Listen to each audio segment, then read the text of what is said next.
비트코인으로 대박난 수익, 토지 개발로 대박나게 만들어드리고 싶은 으뜸 토목설계사무소 대표 김도환입니다. 5월 29일 토요일 오전 촬영을 하고 있습니다.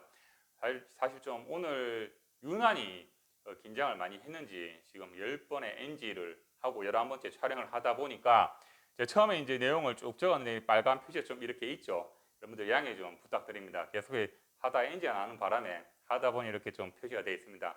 양해를 좀 부탁드리고, 항상 저는 제가 쓴 글씨도 제가 잘 못 알아볼 때가 있어요. 좀 아이러니한데 저도 잘 못 알아볼 때가 있는데 글씨는 좀 아시다시피 잘 못 쓰는 편입니다. 양해를 좀 부탁 좀 드리겠습니다. 그리고 저도 제가 이제 유튜브를 촬영하면 저도 제가 면밀하게 검토를 합니다. 하는데 꼭 이게 조사라 그럽니까? 뭐 이런 거 저 이렇게 많이 이렇게 내용을 좀 조사하러 많이 쓰는 것 같은데, 앞으로 좀 지금도 좀이라고 하죠. 이렇게 이게 버릇이 돼서 그런데 조심할 수 있도록 하겠습니다.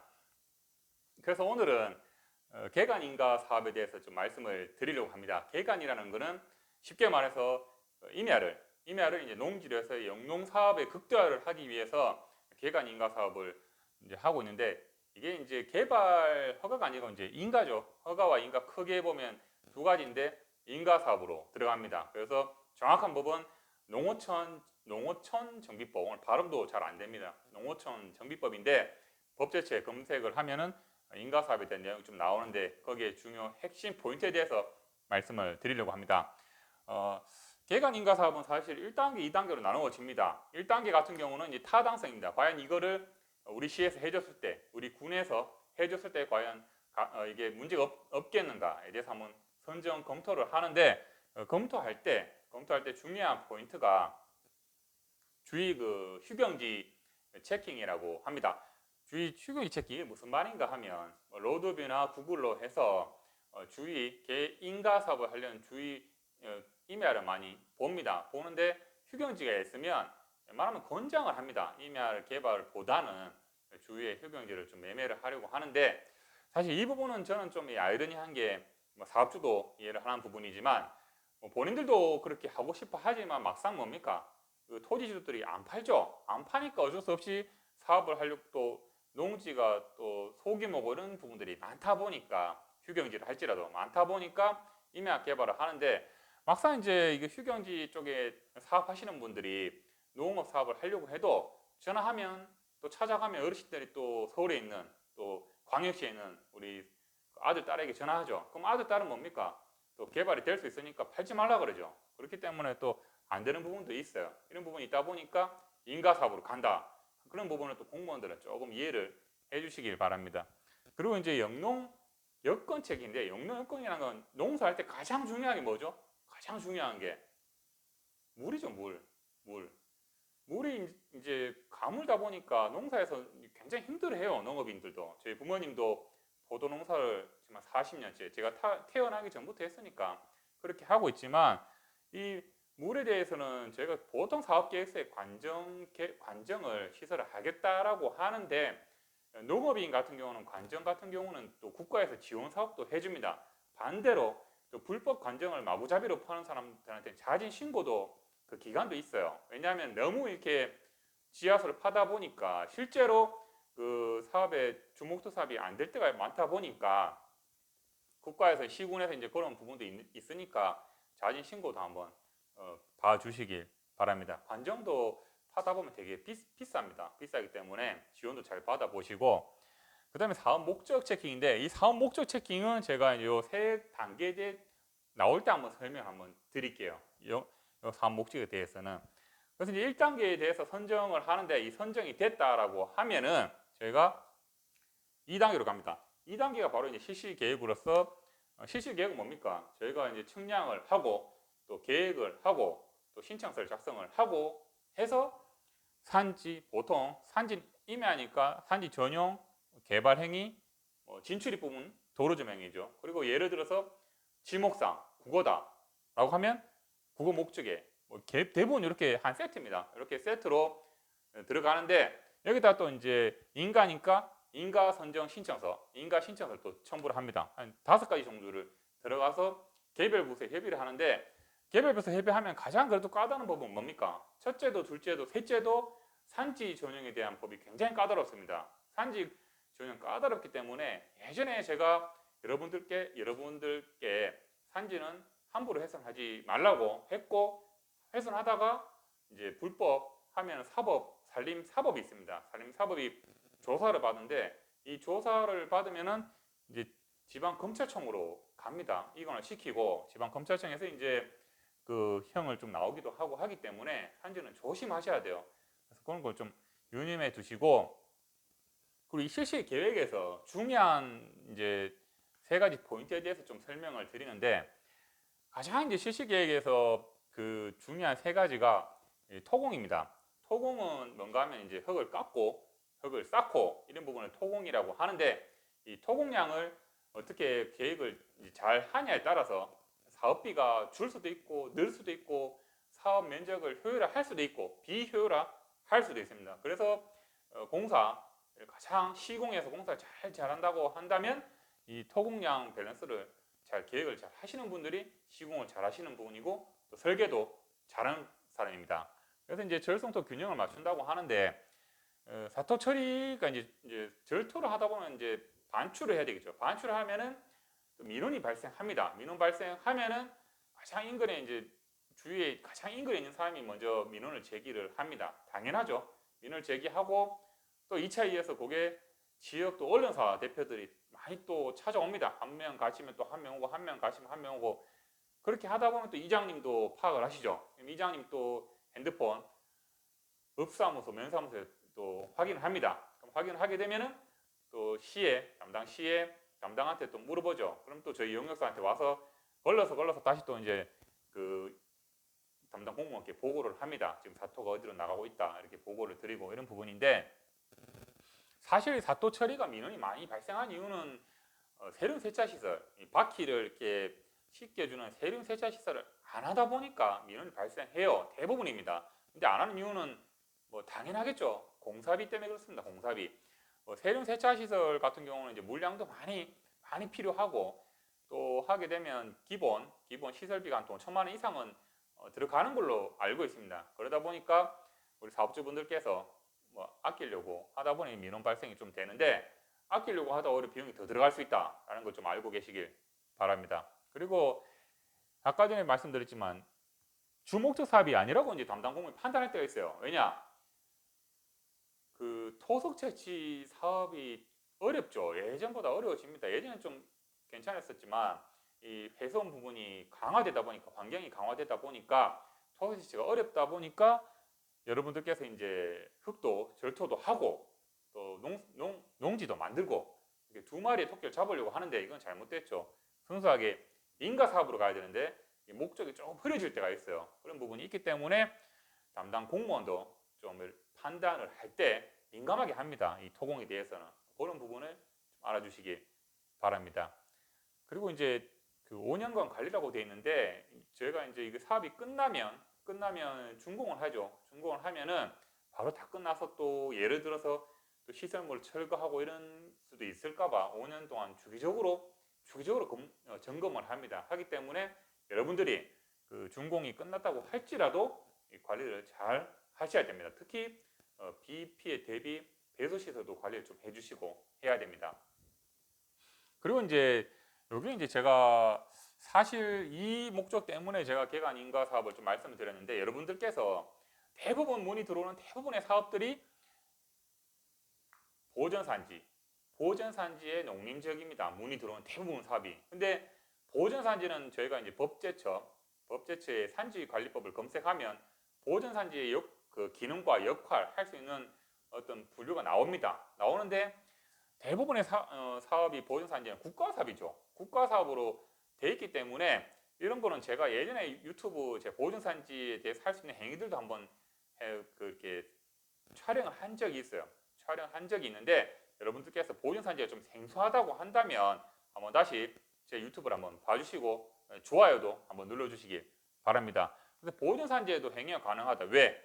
개간은 영농입니다. 이거를 어떤 건축 행위보다 영농 하나의 그걸 시설물 임야의 기능을 더 이제 극대화하는 사업으로 보기 때문에 보존산지도 가능하다는 거. 보통 그리고 보존산지를 하면 또 농림지역이죠. 근데 그런 부분이 가능하다는 거 알고 계시길 바랍니다. 그래서 이게 그 개간의 가장 장점입니다. 제가 볼 때는 이게 가장 큰 장점 같아요. 나머지는 사실 좀 여담이지만은 개간 사업을 하다 보면 뭐 이렇게 임야를 개발하다 보면 뭐 석축 이제 보통 이제 산이다 보니까 석축을 많이 하죠.